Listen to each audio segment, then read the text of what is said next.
Back with the market right here in 18 hours. Surprisingly, still holding on to our gains. We're looking at 17,197, so almost circling around 17,200 right now in trade. It's a solid 163-point uptick that you're seeing for the Nifty futures. While there are definitely losers like an IEX, Gujarat Gas, Alchem, Torrent Pharma, or for that matter, Metropolis, but a large chunk of the market continues to hold out. From amongst the large caps, it's Maruti and Eicher, which are taking the lead. There's RBL Bank holding up 4.25%, Innocent Bank in excess of 5%, and Champal Fertilizers is your big mover today with a 9% dash for itself. So good going so far. Let's keep our fingers crossed and let's only hope and pray that these gains sustain towards close as well. But let's shift focus. Let's talk about Mastek. They've bagged a 4-year healthcare contract with NHS Digital. So let's chat a little bit more about that and bring on board the global CEO at Mastek, Hiral Chandrana, joining in the show right now. Hiral, hi. Good to have you on the show. Thank you so much for taking the time out and speaking with us today. Walk us through this new order that you've bagged, 45 million pounds over the next 5 years. By when can we actually expect the deal to turn productive? And what are the contours and the nature of this deal exactly? Sure.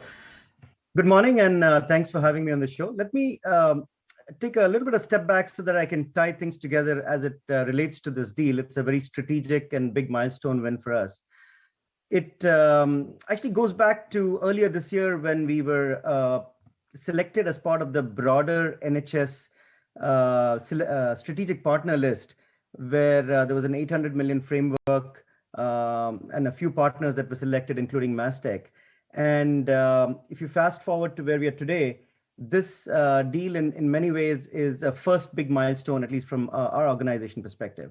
When we interacted last in September, as well as post our October results, we actually communicated 2 or 3 things. One is that we're seeing larger deals in the pipeline.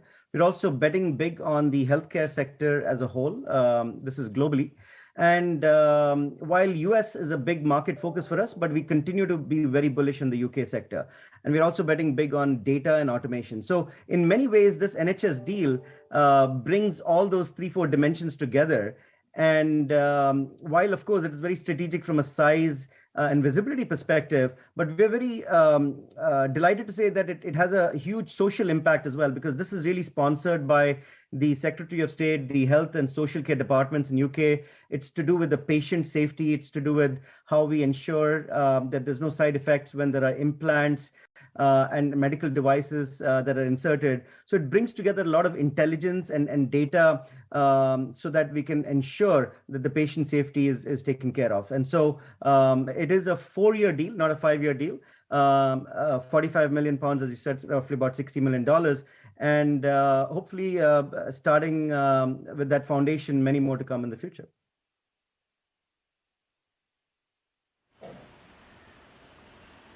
That's quite interesting. And that's exactly what I wanted to talk about, that besides this NHS deal, what else is happening when it comes to your UK order pipeline? Are there more orders in sight?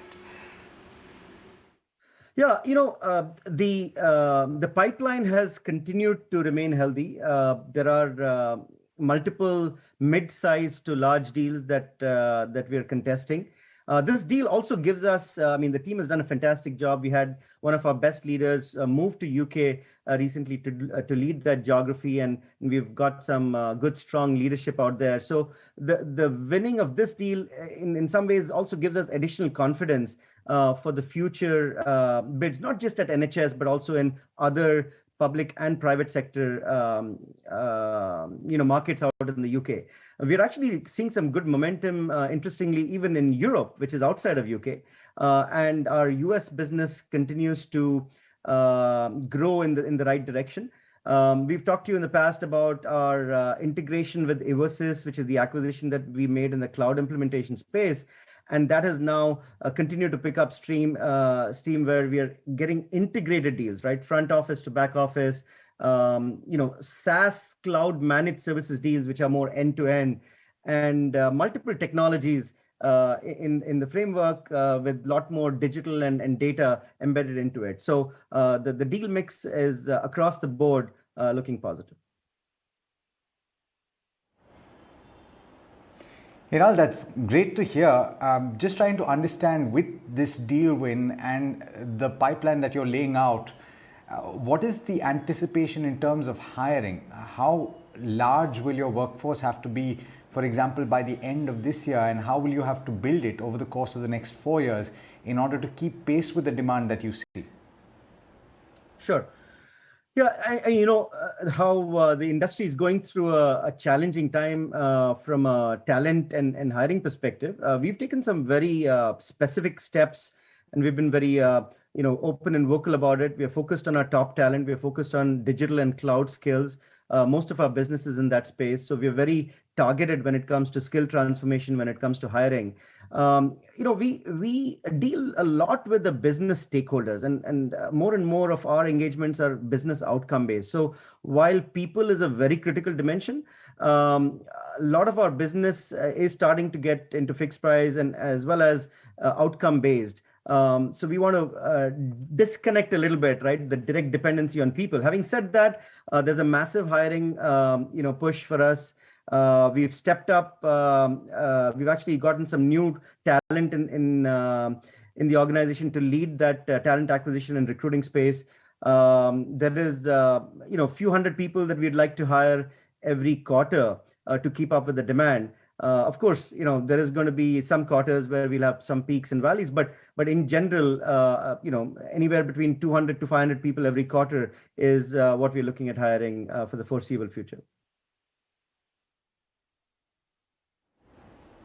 Hiral, I take your point about the intention to reduce dependency, but the fact is that your industry as a whole is facing higher costs in terms of the hiring and keeping of those people. Is that going to cause a problem on the margins, or do we expect them, because of the demand environment, because of the need for the services that you provide, those margins will remain strong? Could you give us a guidance as to how that will be? Sure. I mean, we don't guide, margins, as you know, but having said that, I think there is clearly a supply-demand mismatch that industry is going through. I think there's been enough said about it. Now, one of the reasons is the skills that the customers are expecting because of the digital transformation journey that they're going through. And a lot of customers are catching up. A lot of customers are pushing the envelope with new business models. And some of those skills have been around only for 2-3 years. So it's relatively new in terms of looking at full stack engineering plus DevSecOps plus data, in the hyperscaler environment, along with some industry expertise. So, that's where the industry is going through, and we are sort of being very targeted, like I said, right? Because we kind of know our customer base, we know what we're going after. We're very focused, as you know, we don't do everything, but what we do, we're really doing well. And so for us, it is a scope of skills that we're looking at. There is going to be some pressure on the cost, no doubt about it. We're seeing that, everyone is seeing that. There is a little bit more acceptance from the customer base on pricing, even though I don't think that's completely translated into price increases across the board. But we are starting to see, because the customers are going through, our enterprise clients are going through the same challenges, right, when it comes to cost and resources. So they appreciate, particularly for some of the high top talent and niche skills. As far as margins is concerned, we've always said that we feel comfortable in the 20% plus EBITDA range, which is kind of, we've been a little bit higher than that in the 21% range, but our comfort level is about 20%. We feel that there'll be some up and down, in any given quarter, but there's enough, fixed leverage and enough optimization around delivery excellence and automation that we'll be able to maintain those 20+% margins. Thanks so much, Hiral, for joining in and for laying out those plans for us. Wish you all the best, and thanks so much for speaking to ET Now.